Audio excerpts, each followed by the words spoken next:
Good evening, everybody. I think I know a lot of you, but not all of you. My name is Dr. Matt Silverstein, and I am the director of the Spiritual and Depth Psychology Specialization.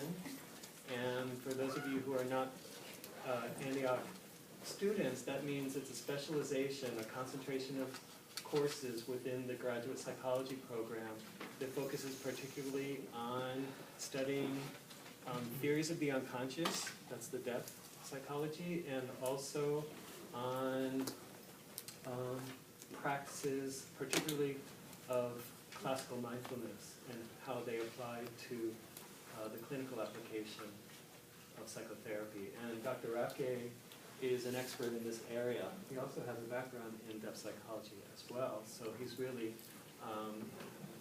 a truly integrated theorist and practitioner. He has been a mentor of mine, a supervisor of mine, a friend of mine, and he has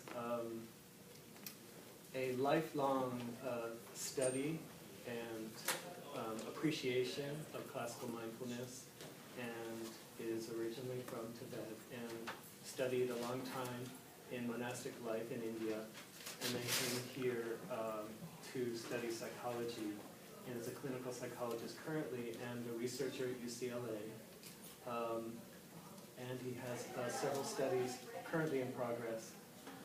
Yeah, maybe if you could close the door, that would be great. And one of the objectives of this evening is actually to share with you an introduction to the way in which what is classical mindfulness, first of all, and then how classical mindfulness can be applied to the treatment of anxiety disorders. And this is actually a rather large subject, so we're going to have an introduction to the introduction.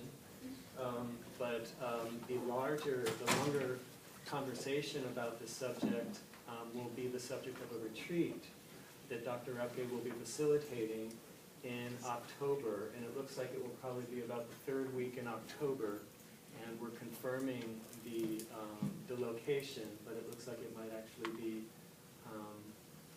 on the west side. And we will send information to everyone who's here about that retreat, and it will be basically a 3-day experience, a Friday, Saturday, and Sunday, and you'll study not only the theory, but also the practices, and have a chance to work with them experientially.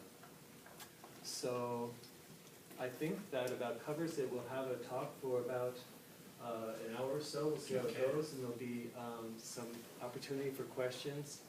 And we have some food here, which some people have already found, and you're welcome to it afterwards as well. Will that weekend, the retreat, will we be able to get course units for it? That's a great question. Thank you for asking it. There are two ways that I can respond to that. One is next quarter, I've actually created a course called, or we're offering a course called SDP Research and Discussion, and that course will actually focus on Dr. Rapgay's work. And it will act as a standalone course, which should be very interesting. It will also act as a kind of an introduction, a further introduction to the retreat for those of you who might want to go to it. So if you take the research and discussion, you can also take for an extra credit independent study going to the retreat. If you don't want to take the research and discussion group, but you'd like to attend the retreat, in any case, we could form an independent study for anyone who's interested, and that would probably be for a unit. So if you are interested, I'll send around an email after this talk, or if you want to talk to me afterwards, we can get that going. But I'd love to support both anyone who's interested in attending the workshop, the retreat, because I think it's an amazing experience. I'd also like to support Dr. Rapgay's work. So I think that maybe is good enough for now. So thanks for everyone for coming, and I'll turn it over to Dr. Rapgay. Okay, so thank you so much, Matt, for the introduction, and also to all of you for coming here today. Since we have a limited amount of time, what I'll do is I'll begin to present you the background of classical mindfulness-based CBT for treating anxiety disorders. But I'll try to do it in a way that it's not so technically based, so that it's easier for all of us to get a sense of it. The obvious question is, why is there a need for classical mindfulness, which is the type of mindfulness that seeks its root in the original teachings of mindfulness, particularly given the fact that current forms of modified mindfulness designed for the Western mindset already are producing potentially effective outcomes. Prominent among among them is, of course, mindfulness-based stress reduction. Well, part of the reason is that the modified versions are simplified versions and consequently very ideal for novices who are interested in learning how to be mindful at all aspects of their daily experiences. And over the years, based on both the integration of modified forms of mindfulness by clinicians and researchers, and as you know, currently mindfulness-based cognitive as well as mindfulness as a standalone form of treatment is widely being practiced internationally and both across the globe, and in the United States virtually all the major universities now have research centers, which is, when you have a research center, then it generally tends to signify that the clinical, there's been a progression from the clinical and evolution in the field, which is a significant factor, and therefore it has implanted its foot quite substantially in the academic field, and consequently among many researchers and clinicians there's a growing interest in trying to find out a little more and to go beyond the modified versions. And for many of them, they're interested in learning a little more about what was the original teachings like. So what we are trying to do at UCLA is we are probably one of the first groups, research groups, kind of trying to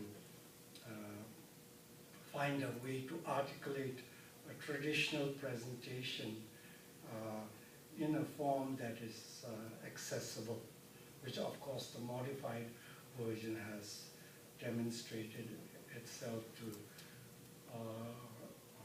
be. With the traditional form, it's a little more challenging. But what we found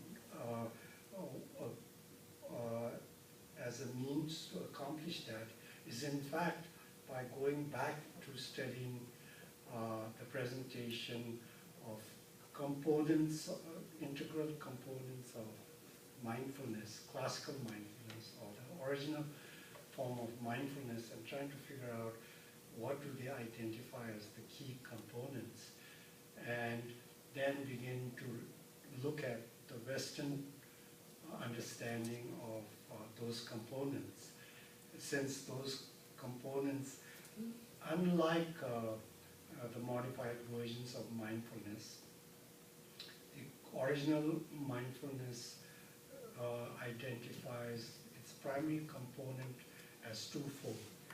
One is sustained attention when you master ability to sustain attention on a particular experience, that experience becomes second nature, so it no longer requires focused attention, or the limited attentional resources can be freed up and thus be made available for application to contextual information. Now, if you study attention carefully, particularly from the cognitive, psychological, and neuroscience perspective, what you will discover is, you'll discover that we know things not just through selective attention, which is through selecting one object over others and focusing on that, though it's a popular version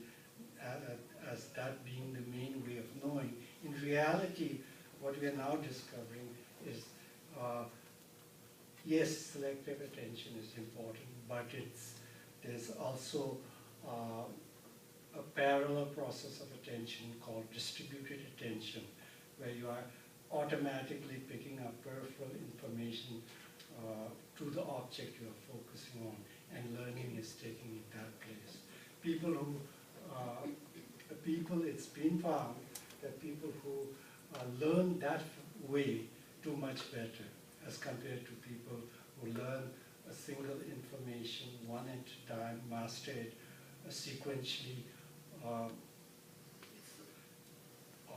learn less effectively, and that's something you can easily try out in both in your day-to-day experience, as well as when you read, let's say, a chapter, a difficult assignment that you have. If you read the first paragraph and sentence by sentence, if you use a combination of selective attention, which is a focused attention on each sentence, and at the same time learn to distribute attention to peripheral information surrounding that sentence, specifically referring to the preceding sentence and the subsequent sentence, and can focus in that way, you actually learn much better. You learn what is called linking. You learn to link information you are taking on selectively with adjoining information, and that kind of linking can create a better activation of memory, or in your memory, which then kind of encodes the information you are taking in much better in your mind. So that's kind of coming from the Western cognitive and neuroscience in a very simplistic way, but very critical. And if you go to the way, and now go back to the original way in meditation, mindfulness is taught, that's precisely exactly what they are teaching. They are saying that you have to sustain attention initially on something like the movement of the abdomen or the breath till you master it. Mastery means simply that you don't have to allocate attention to make it happen or apply conscious effort to make it happen. You know it so well, it's second nature. And what is the advantage of that? The attentional resources is freed up and made available for other contextual information, which is such as accompanying thoughts, feelings, sensations. And so you can generate through mastery using attentional strategies to reflexively engage in abdominal breathing. Now, reflexive abdominal breathing is actually, if you look in the Western sciences, it's being translated into reflexive physical or muscle activation, which has a lot of practical application, particularly among people in the armed forces. You know, in the armed forces, one of the main things they teach is learning how to reflexively use your muscle. Reflexive means automatic. You don't think about it.